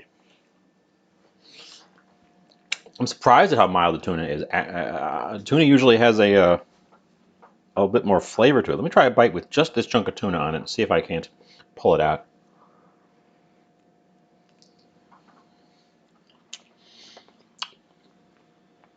Okay. If you bite right into the tuna, it tastes like tuna. The tuna's a little bit chewy. I think it's a little bit overdone, which going in, I kind of assumed that was going to be the issue. It has a fun texture on the top where it got a little bit crispy on the edges, but then in the middle, it's a little bit just kind of chewy, which isn't the worst thing. Nothing else on here really has a good chew to it. The crust is so thin that you're not getting a chew. You're just kind of getting a cracker out of it. By the way, the bottom is nice and dry. It's a little bit flexible, and it's a little bit soft on top, but the bottom, I can't flip these over because the toppings will fall off. The bottoms are actually nice and stable. Just a tiny bit of a flop right at the tip where it's super skinny. So 20 minutes was just about right. It probably could have stood like 2 more minutes. And I think if it had been on a stone where it had gotten heat in the middle right away from having a preheated pizza stone, you wouldn't have that little soft spot in the middle. Which is only, again, it's only on the top. The bottom still has got a stability to it. These are very different. I think I prefer the flavor of the mushroom side, but I feel like I want to eat less of it because it is so much richer. The tuna and asparagus side is nice, and it's more of an understated flavor, which is really interesting because it has the same amount of the same cheeses, but this side tastes way cheesier.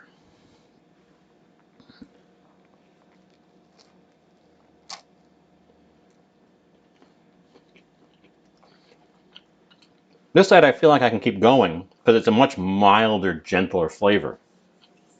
It's so interesting. And it worked. Honestly, it worked. I might not do it in the future. The asparagus worked fine. That was no issue.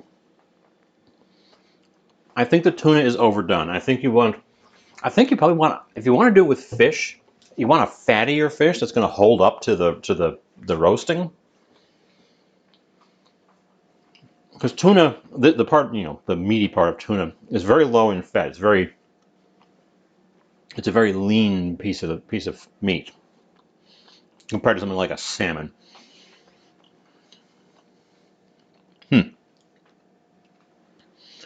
And we made a kind of an awkward peace sign out of it. Well, I almost want to put here. One last thing. Oh, I got to taste the salad too. I know what the salad's gonna taste like. One last thing. I want to take a little bit of this stuff and just kind of dress up a bite with some fresh garum. Some garum, Cheater's garum.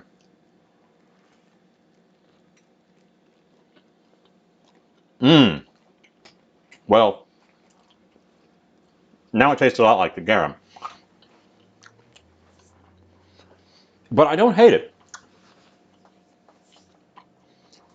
I wouldn't use this on this side, but I might give a fresh drizzle of this stuff on this side, just to wake it up a little bit. I feel like that's what it is. It's slightly undersalted.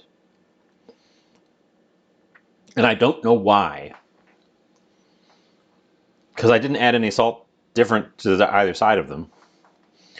But this side needs a little bit of salt, and that's what the juice is going to give us. Just a really thin drizzle. And a side salad, because I'm trying to eat a little bit healthier sometimes. I had two grilled cheese sandwiches yesterday. Because I was feeling lazy. Side salad.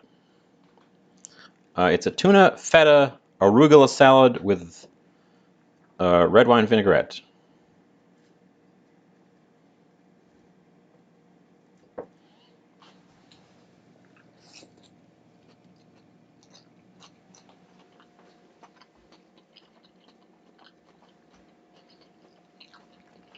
Crunchy, a little bit salty. A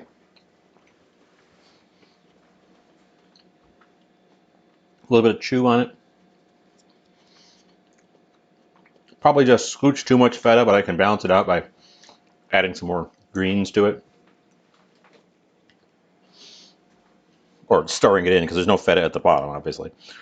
I mean, it's tasty. Arugula is my favorite green of the like standard greens. I never knew what it was. I would always find it in salad mixes, and I'd pick it out to eat specially because it was my favorite one. And I would ask, why isn't the whole salad made of this stuff? This stuff's great. Well, eventually, I learned what it was, and you can make the whole salad out of it. They sell it just by itself.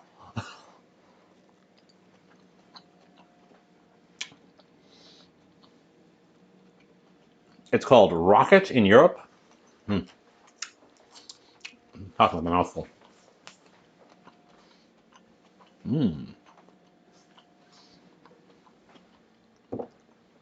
Anyways, I just snoozed the ad. We are seconds away from the 2-hour mark, so I'm going to wrap us up.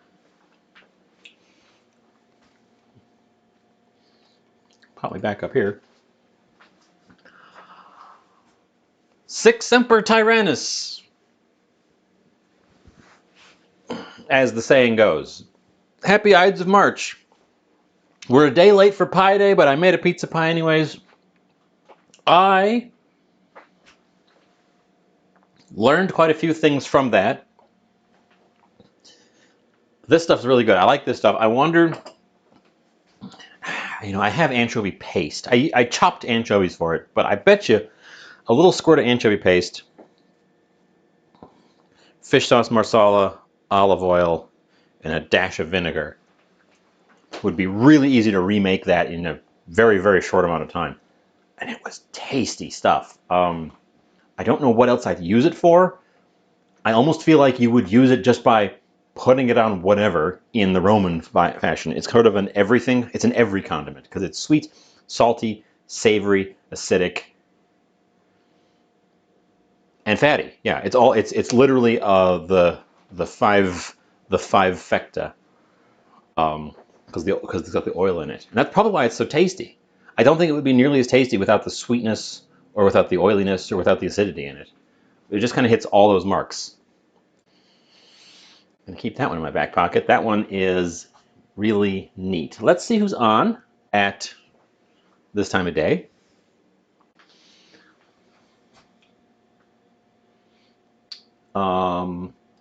Let's see.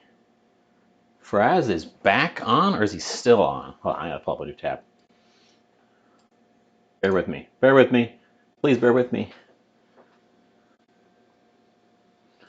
Is Fraz still on, or is he on again? No, he's still on. That's impressive. Otherwise, we could go stick with the food. I don't have anyone cooking right now. We could stick with the food theme in terms of a game.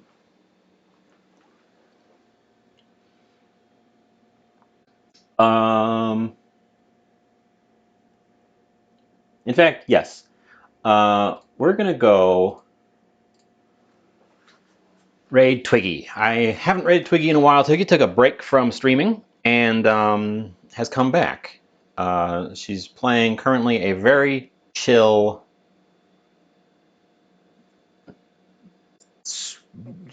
grocery store management game.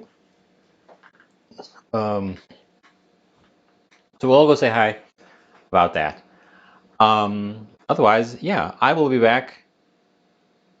I was gonna say I'll be back on Monday. Sunday is St. Patrick's Day.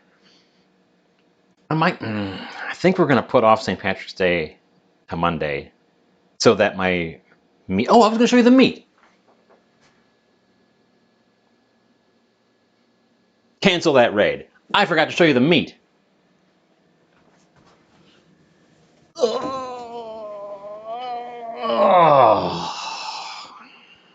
Here's the meat. I did fill this jug back with water to make sure that the air stayed out of the bag. And you can only kind of see it because the water turns meaty pink. And what I do, I'm going to drip when I take it out. And what I've just been doing with it is I take it out.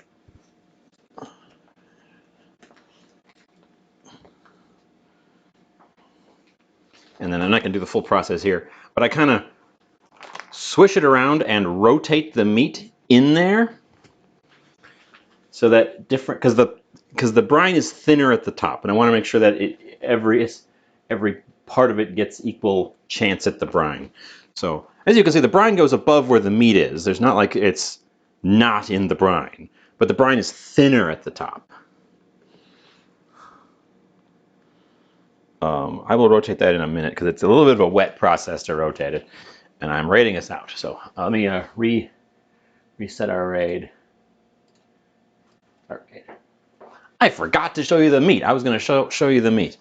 But yeah, and in terms of what it's doing, it looks very much the same as it did when I put it in, but it's a lot firmer. It's really like seized up on itself, and it's a solid piece. It doesn't have the flex of like raw meat anymore, even though it looks just like raw meat. So that means it's curing. That means it's solidifying up. Whew. Yeah. What was I saying before that? I did that before I distracted myself. Twiggy. Twiggy doesn't cook. Twiggy has never done a cooking stream, so I can't say sometimes cooking stream. But Twiggy took a break, and I wanted to give her some support now that she's back. Even though she's a much larger channel than me. Yeah. So join me, won't you? And I will see you on Monday. Right, that's what I was saying. I think I'm going to leave that in there all weekend and cook it on Monday. Yeah, I think that's the plan. I think that's the plan. Asterisk. So see you then. Bye. And then we push the button that says stop.